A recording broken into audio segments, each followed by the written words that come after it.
All right, thank you, Nicolina. Now, everyone, welcome again to the third webinar in our four-part series outlining the results of our Food Hub feasibility study.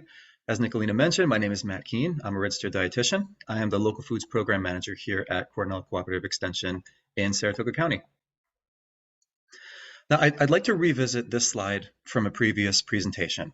This goes over why we shifted the focus from a traditional food hub to looking more at cold chain storage to facilitate market growth of traditional food hubs in this area and throughout the state.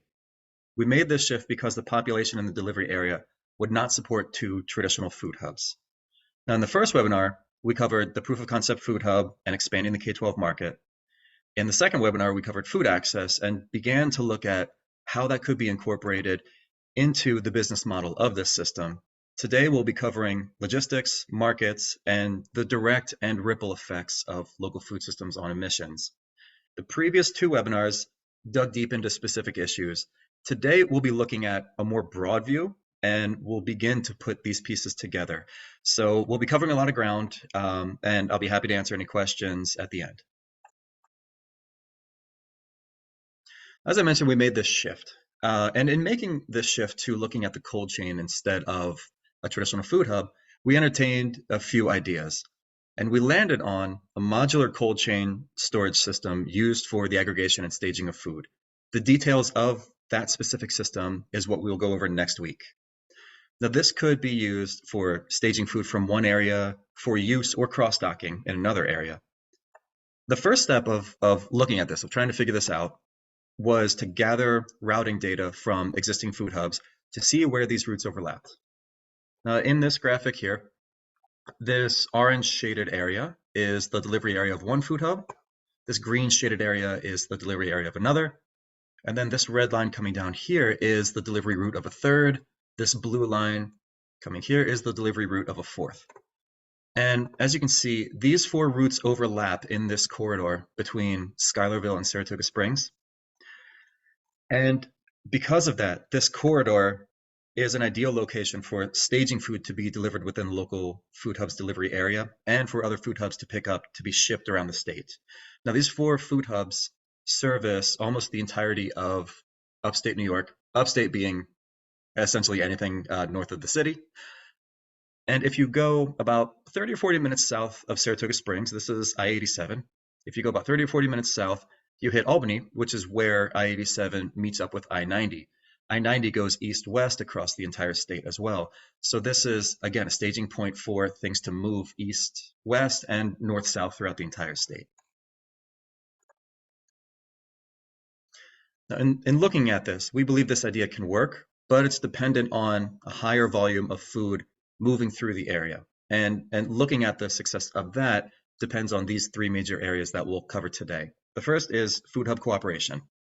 So logistical cooperation between food hubs to move food and potentially to buy each other's food. Then infrastructure and integration. So what do these facilities look like and where should they be?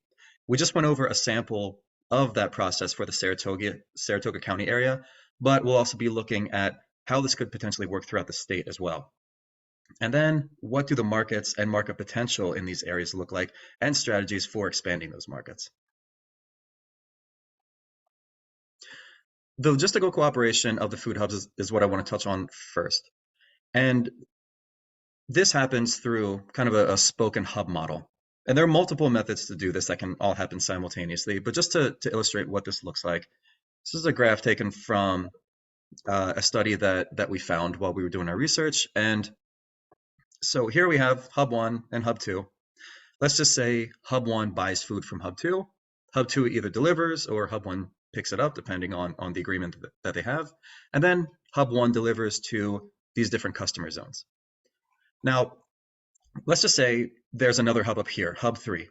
And Hub 1 wants to start aggregating some food from around Hub 3. And Hub 3 wants to start buying food from Hub 1. Well, the distance to drive in between might be a little too far for either one of them to make that sort of idea financially viable. So in the interest of like the spoken hub model and the cooperation, looking at Hub 2 as kind of an intermediate point. So Hub 3 aggregates the food, drives down here to Hub 2, drops off the aggregated food for Hub 1, and then picks up the the food that they bought from Hub 1. Hub 1, in the meantime, comes over to Hub 2, drops off the food that Hub 3 bought, and then picks up their aggregated food. Now, meeting up at the same time can be a little tricky. So this could also happen over multiple deliveries, depending again on the timeline that's needed for this food. But this is one strategy for moving food more freely throughout the area is this sort of cooperation. And it's beneficial to the food hubs in that they can now backhaul food. So they can backhaul this food to keep trucks full because an empty truck is just a money sink.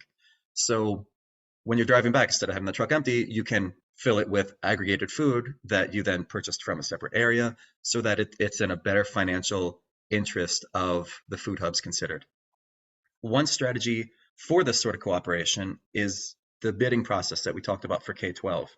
This geographic preference bid right here. Now, the details of that we went over in the first webinar. So if you'd like to revisit that, there are recordings online that you can go back to. This is where Comfort Food, which is on the eastern side of the state, won this bid and purchased food from Headwater, which is on the western part of the state. Those two areas are about 4.5 hours apart. So it's this kind of collaboration that can happen through this bid process because everyone has an opportunity to plan and see if that sort of cooperation is within their best financial interest. Beyond that, though, food aggregated by a particular hub would still be the cheapest in that market. So there's a way to cooperate and still a way to keep the market that you've created here. Because let's say Hub 1 is aggregating apples and Hub 2 is also aggregating apples. Well, the customers that buy from Hub 1, that would still theoretically be the cheapest price because there would be less of a distribution charge. Hub 2, however, would have to pay to either have those apples picked up or to deliver those apples. So those apples theoretically would be a little bit more expensive, which makes all of the food that is aggregated locally by Hub 1 most likely the cheapest product for their customers. So they would still be able to keep their customer base in that sense, but at the same time, be able to access more foods that they otherwise wouldn't have access to. For instance, up here in Hub 3, if Hub 3 is aggregating a lot of blueberries, but Hub 1 does not, Hub 1 could then have access to those blueberries through this sort of cooperation while maintaining their own markets. So it could be a benefit for everybody involved. And Cornell was awarded a Regional Food Systems Partnership grant in 2022 to look at this sort of cooperation and these models. The food hubs have been doing this among themselves for a while. They've been doing this sort of cooperation. But this is the Regional Food Systems Partnership grant is looking at more of a coordinated effort to get all these food hubs together and other players in this space to kind of talk about, well, where do we want to cooperate? Where do we want to still remain in competition? And does it make sense to create some sort of formalized food hub network? So this sort of work is already underway and it's building upon the work that the food hubs have been doing together. Now, if you remember from, excuse me, the first webinar, we created data sets from the 2017 Ag Census. And in doing that, we found that the North Country produces the second most fruits and vegetables by dollar value in the state. That was surprising, so we decided to look a little further into this. The North Country, for anyone unfamiliar, is outlined by this gray area, so everything within here. The map shown here is a land use map from the USGS. I downloaded this and then I overlaid it on existing routing maps that were created in Google Earth. And what we found here is the yellow and brown area is farmland, the red is urban area, and then the green area is wilderness. This large green area right here is Adirondack State Park. It takes up about, I think about a quarter of the state.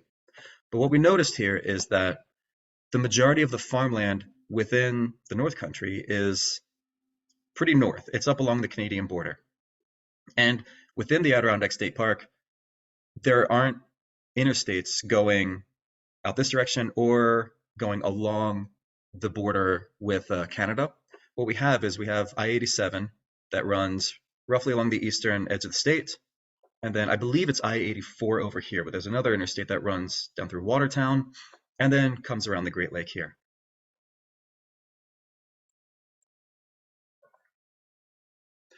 Now, if you remember from the food access presentation, I spoke about time as a factor in determining food access. Time with urban areas and rural areas, and how that broke down for in urban areas, it might take longer to get to the grocery store, even though it's closer because of traffic lights and such. And then in rural areas, it might take longer to get to the grocery store simply because it's just a further drive. A similar idea also applies to growers, which is time to get their food to market, because time spent getting food to market is time away from the farm. Now, to give you an idea, the farmland, which was noted as being up here, is about a 6 hour drive from New York City. Some of the growers up here do send their food down to New York City, but they're either reliant on a distribution partner to get it down there or to drive it down there themselves. And I want to get back to this theme of removing barriers and making it as easy as possible for everyone involved to benefit. In this case, it would be farmers and food hubs. We're going to start looking at that kind of statewide level of these aggregation and staging points. And we thought a reasonable drive time is about a 2 hour round trip, let's say. So what we did was we plotted 80K Food Hub here in Tupper Lake and Hub on the Hill, which is another food hub over here in Essex. And just using Google Maps, we took the guy and drug him around and found out where is a one hour actual drive time. These lines right here show a 1 hour drive time from Hub on the Hill, and then a 1 hour drive time from 80K Food Hub. And what you may notice is that those boundaries miss almost the entirety of the farmland that's up here in the North Country. Now, creating two aggregation and staging points here could allow food to enter this market more freely, but also allow farmers to have more time on their farm. So this yellow line here is a 1 hour drive time from Potsdam. I didn't go south or east with this any further just because we were looking at the farmland, and there's not a whole lot of farmland in the Adirondack Park, and also it's already serviced by 80K Food up here. And then Watertown over here. This is another 1 hour drive time from Watertown. So these two staging points in the North Country could help farmers access other larger markets if desired. It allows food to enter the wider food hub distribution network. And this happens because 80K Food Hub already goes to Potsdam. And if there's an aggregation and staging point here, that means the farmers within this area, if they wanted to access larger markets, could drop their food in Potsdam for later pickup by 80K Food Hub. So let's just say that's what happens. 80K Food Hub picks it up. 80K Food Hub itself is already on an existing delivery route from Hub on the Hill.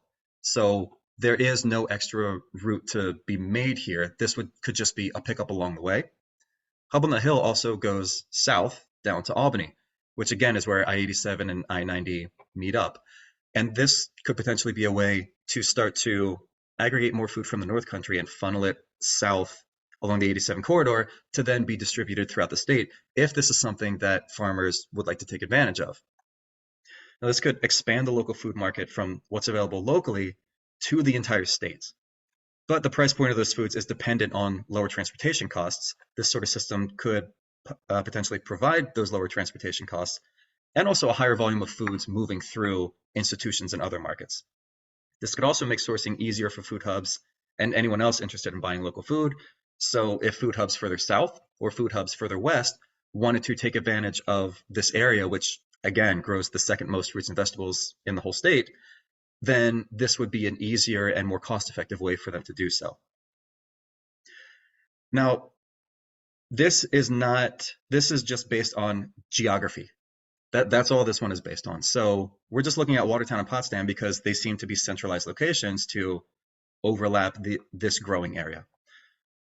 But there's a lot of work already being done in these areas. There's, for instance, a food policy council in Jefferson County that is looking at a similar idea of this aggregation and staging point. The idea is not to supersede these efforts, but to work with them, to link together what I'm going to call micro-food systems, and then note the gaps for needed infrastructure. Because the Food Policy Council in Jefferson County, their charge is to look at Jefferson County, not necessarily look beyond that.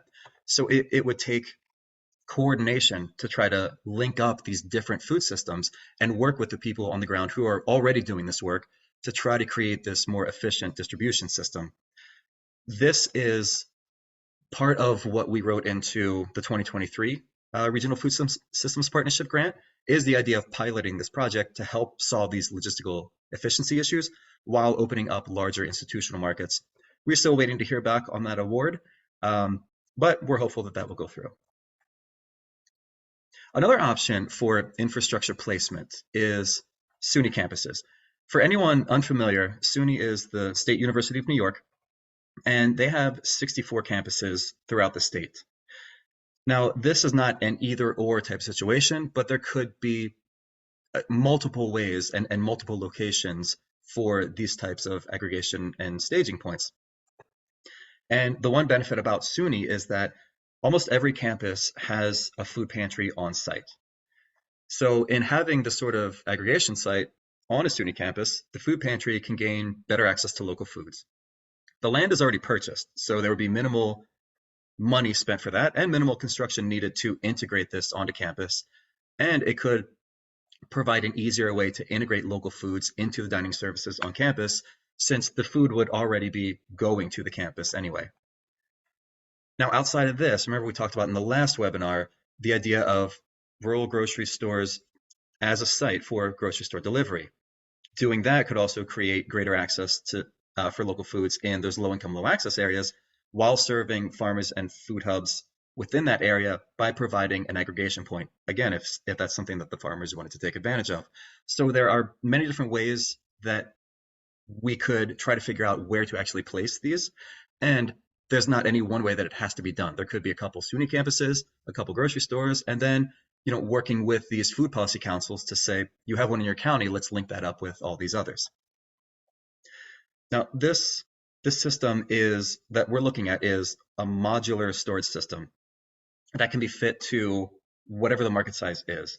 The benefits of this are that it can expand and contract to fit the market, and it can move throughout the state. So it's modular. It moves. You can just put it on a flatbed, like an 18-wheeler, and then move it to another part of the state.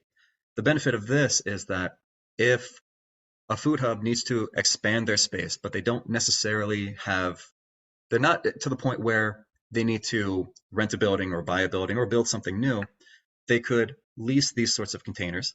And if the market shrinks, they could just cut off their lease. If they were to buy some of these containers, then if the market shrinks again, they could potentially then sell it to another area where a market may be increasing. So it's less of a financial burden, and it's less of a financial commitment because there are options beyond that. And besides that, they're also not tied into a specific footprint. So they don't have to go rent a 1,000-square-foot building and try to fill that 1,000-square-foot building and pay for all that space when they could get multiple containers, and these containers also link together. So you can expand the space or you can keep them separate if you wanted to.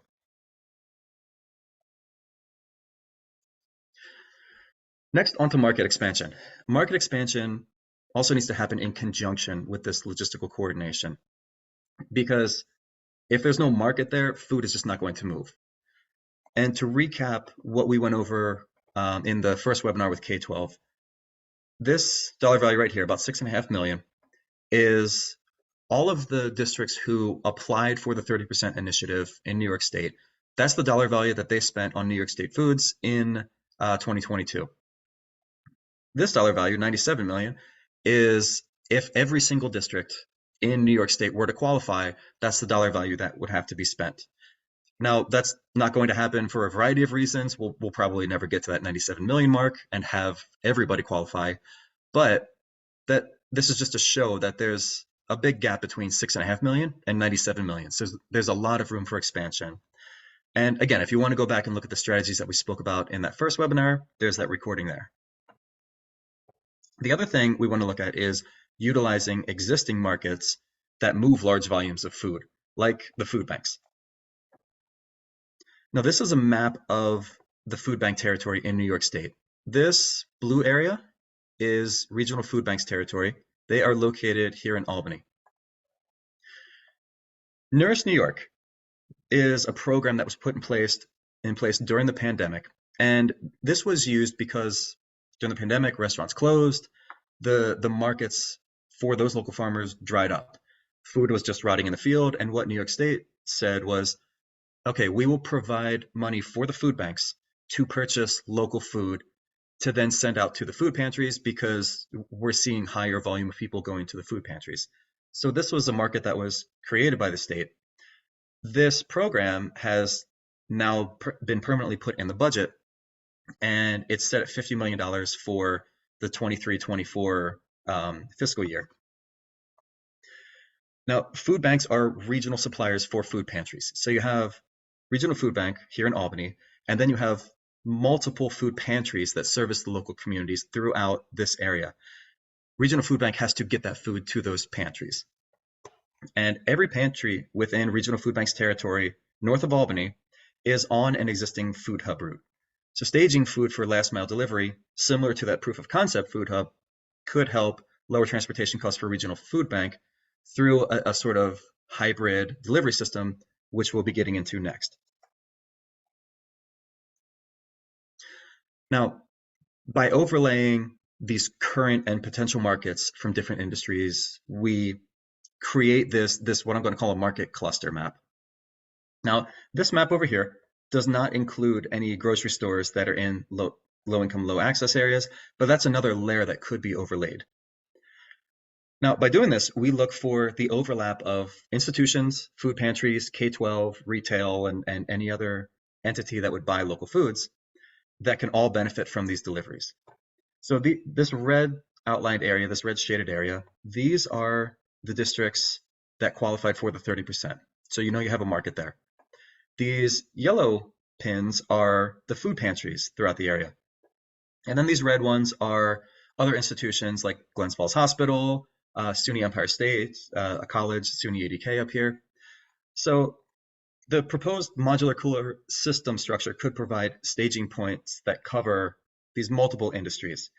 And again, we're looking at this corridor right here between Saratoga Springs and Schuylerville as a potential staging point to service these areas. The benefit of that being this is within the delivery area of 2 local food hubs, and then 2 food hubs that are elsewhere in the state who also drive through that corridor as well. Now, this is one way to systematically look at existing market clusters and potential customers to target within those clusters, or look at existing clusters that are not being utilized. So let's say we're delivering to people here. Well, let's see what else is in the area. You have these food pantries, you have Glens Falls Hospital, you have SUNY ADK. We might already be delivering to Glens Falls Hospital, but maybe SUNY ADK is one that we want to actually target. Because overlapping current markets with these potential ones can suggest where to focus efforts for local food expansion. This could also be a way to contract with food banks to deliver food to the pantries. Now, this sort of hybrid delivery system where you're delivering to K-12 and you're delivering to other institutions and retail and emergency food system is something that a lot of food hubs are already doing. So it would really be taking what they've done and then trying to expand it through overlaying this data so they can also better figure out where do we want to focus, and then in fully accessing these market clusters, what is the revenue generation from that, and how can that revenue generation help facilitate expansion to further areas and open new customer zones. Now, as I mentioned, we're going to take a broad look today, and this is the first step in that. So we're going to shift to looking at emissions. I know many organizations are looking at expanding infrastructure to facilitate local foods processing and aggregation, but we also really need to look at what does increasing these markets and expanding infrastructure look like from an emissions perspective. Now, we're going to start globally, and the reason we're going to start globally is that food systems don't stop at county, state, or national borders. So we're first going to look at the global food system, and then we're going to slowly funnel down to looking at New York State specifically. Now, in the global food system, 1/3 of all emissions that are produced throughout the globe come from the food system. How this breaks down is industrialized nations account for 27% of that third. Developing nations account for 73% of that third. Within industrialized nations, the majority of those emissions come from everything that happens after food is already grown. So 53% of emissions come from industry, waste, packaging, transportation, things like that. And Within these industrialized nations, the food system as a whole accounts for about 24% of total emissions. Within developing nations, however, agriculture and the growing of food account for about 73% of that 73%. Within those developing nations, the food system's percentage of emissions has dropped from about 68% of total to 39% of total. And it's been noted that this drop is more due to an increase in emissions from other sectors, more so than a reduction in food systems emissions. So it's really just shrinking the percentage. One thing I want to touch on briefly here as well, which we'll talk about more in the next webinar, is refrigeration emissions, which are predominantly from industrialized nations, count for about 8% of these greenhouse gas emissions. Now, to illustrate these numbers better, I would like to go over these charts. The center here shows the total emissions. So for the globe, 18 gigatons of CO2 equivalents per year. That's what the food system emits. And then you break that down to industrialized nations. They, as a combined group, emit about 5 gigatons. Developing nations emit about 13 gigatons. Now, looking at this outside circle, these are the major categories that are considered. So you have land-based emissions, which are the light green. You have waste over here, which is the yellow. Energy is this orange. And then industry is the gray. When you get into the inner circle, each of these major sectors are broken down. So for instance, in waste, you can see that there's consumption, right here, that light blue, and then production, which is here. Within energy, production, transportation, processing, retail, packaging, all of those industries use energy. So that's where this breakdown comes in. And one thing I want to note with this is that in industrialized countries, between the processing, packaging, transportation, and retail, that accounts for 32% of all food systems emissions. 2/3 of those retail emissions come from refrigeration. Now, where we import food from has an impact on our emissions as well. Who is responsible for what emissions becomes more complicated when we look at trade? Because creating a market through the importing of foods creates indirect responsibility for emissions generated to create and transport those foods. And to illustrate that, these are charts taken from the USDA. So in the case of red meat, about 3% of our red meat imports come from Brazil, which has been noted as having deforestation to clear grazing land for cattle to then sell the beef. So we don't import too much from them percentage-wise, but that's still 58,000 metric tons that we're importing from Brazil. And then if you look at the case of Mexico down here for vegetables, 49% of our imports of vegetables come from Mexico. And this is a case where it can be kind of difficult to tell where Mexico would be categorized. Is that an industrialized nation or a developing one?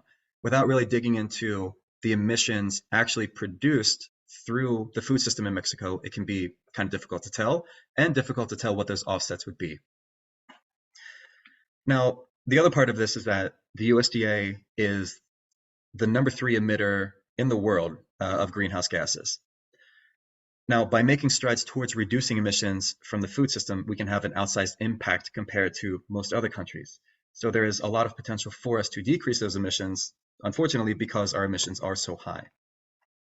So we looked at food system emissions globally and averages for industrialized and developed nations.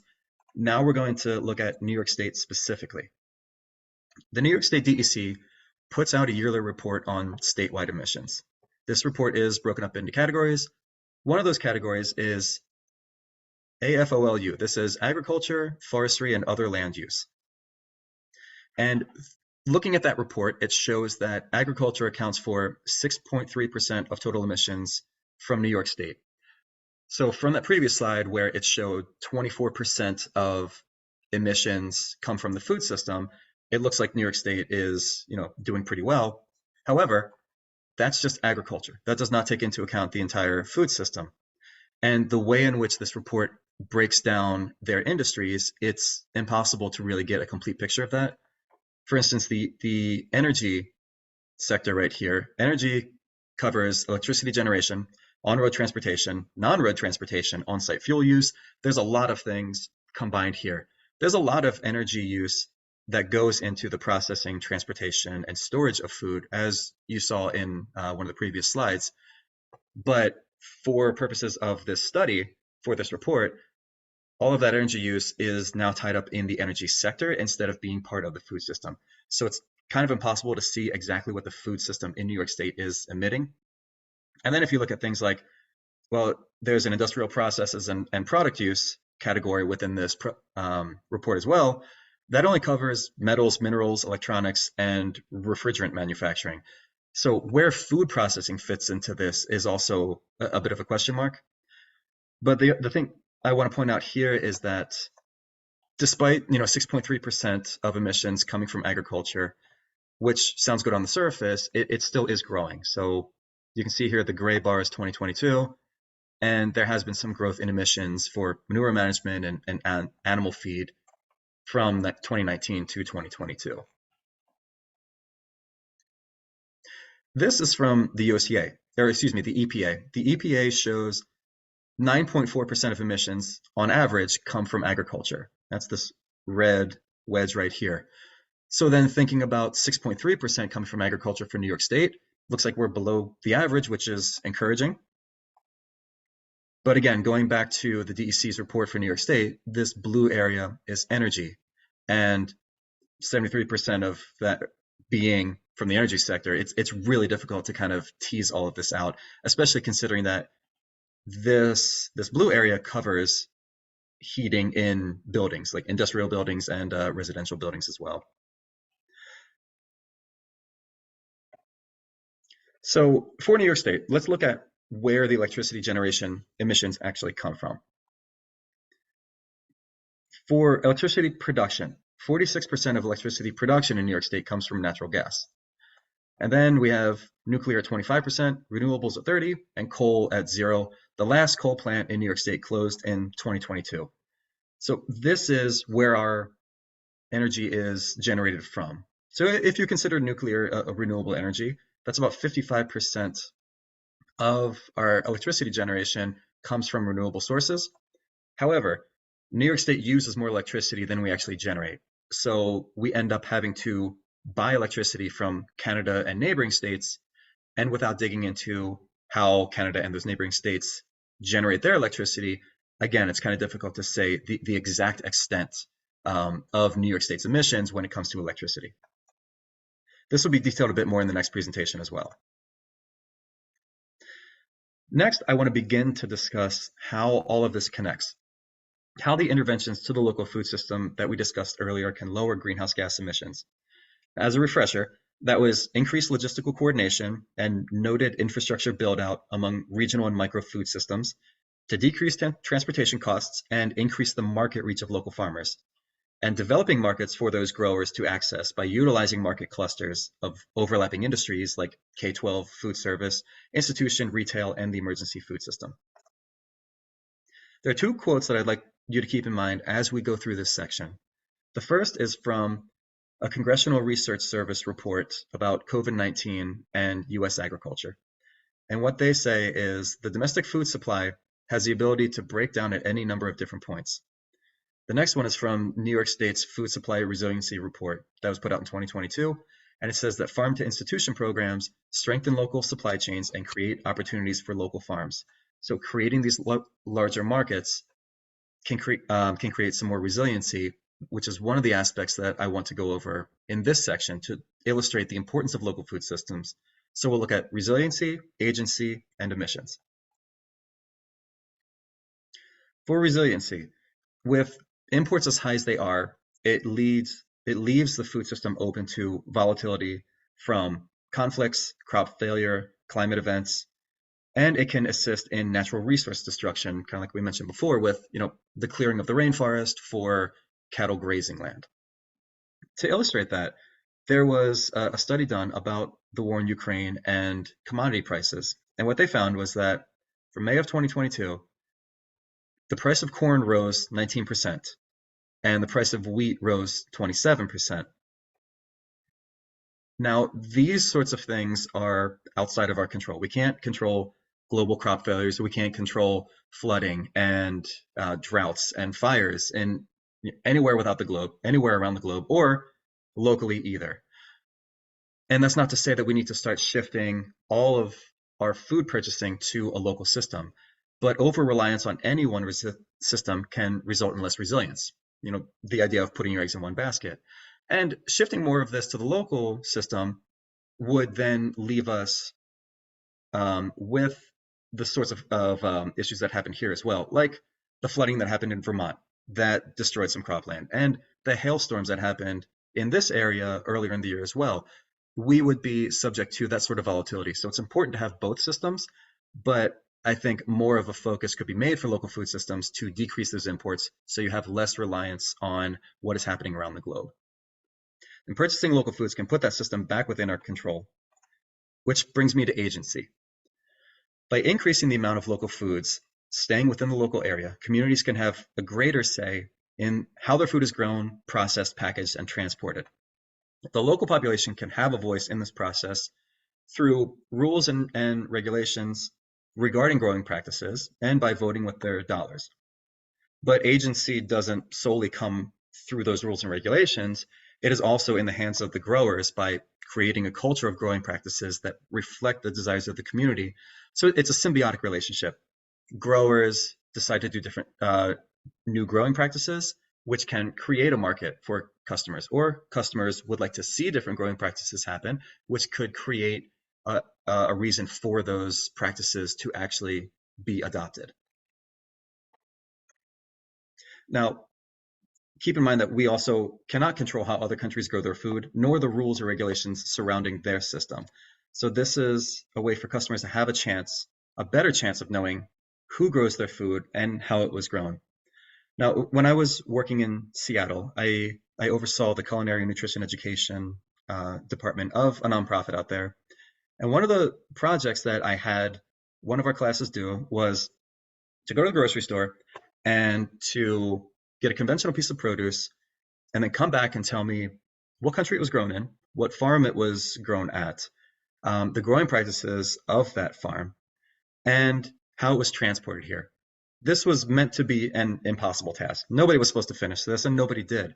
But the point was to show that if you really want to know how your food is grown and where it comes from, it's incredibly difficult to do that through these imports and through this larger global trade. It's a whole lot easier to do it on a local level because you can more easily find who grows your food and how that food was grown. Now, having a say in how food is grown and a community voting with its dollars also makes it easier to affect things like nutrient density, because this gives customers an easier way to apply a value system to their food choices because of the potential for greater transparency available in the local food system. For instance, these are ways in which growing practices can affect soil health and the nutrient density of foods. Now, this is a chart from the USDA, and what they did was they studied 43 garden crops and they noted nutrient loss or a decline in nutrient density between 1950 and 1999. So all of these nutrients in that food decreased. This is in part due to soil health, but also in part due to breed selection, because as you select for yield, you have to give up something else. So you might have given up the ability of the plant to actually draw nutrients from the soil. Now, looking at organic and regenerative growing practices, those sorts of practices provide more nutrients in the ground for these plants to uptake, because if the nutrients aren't there, then the plant will never actually uptake those nutrients. And this is not to say that people need to grow organically, but that local food systems can have more transparency with growing practices so that people can make those informed decisions. The lowering of nutrient density, like I said, is also due in part to breed selection. Now, local agencies can assist farmers who wish to grow this way. So if there becomes a market for, well, I would like to see organic or regenerative practices within our local community, and farmers are unsure of how to go about that, organizations like CCE here in New York or extension agencies throughout the country are able to assist those farmers. So that sort of practice can take shape more quickly. And this is just one way in which communities can affect their food choices and health. Another way is that buying more from local sources can decrease transit and storage time of local foods. That is especially the case through a more connected logistics and transportation system that was outlined previously. Now, produce loses nutrients post-harvest. B vitamins, A vitamins are especially susceptible to light. Vitamin C is especially susceptible to heat. Typically, it's heat, light, and oxygen that will reduce this nutrient content. Now, B vitamins are available in blueberries, but blueberries are in clear containers. So they're constantly exposed to light, which means that those B vitamins are going to degrade more quickly. And with that idea in mind, it is time after harvest, not food miles specifically, that is a more important factor in the nutrient density of foods, because the longer it takes for food to get to market, the less nutrient density it's going to have. So decreasing transit time through purchasing more food locally and creating efficiencies in the storage and distribution means more foods will have a higher nutrient density than produce that takes longer to get to market. Now, if this infrastructure system incorporates the emergency food network, it can provide foods with a higher nutrient density to those who may not have the means to seek out something like organic foods, which could help decrease food insecurity and malnutrition. Now, there are many variables that affect nutrient density and nutrient loss, but shorter transit time to market is not a guarantee of higher nutrient density, but a way to increase the chances of it. The last aspect of local food systems I'd like to discuss is emissions. By keeping more foods local, we decrease imports. By decreasing imports, we lower the land use and land use change emissions of any developing nation that we import from, keeping in mind that 75% of the emissions from those developing nations come from the growing of food.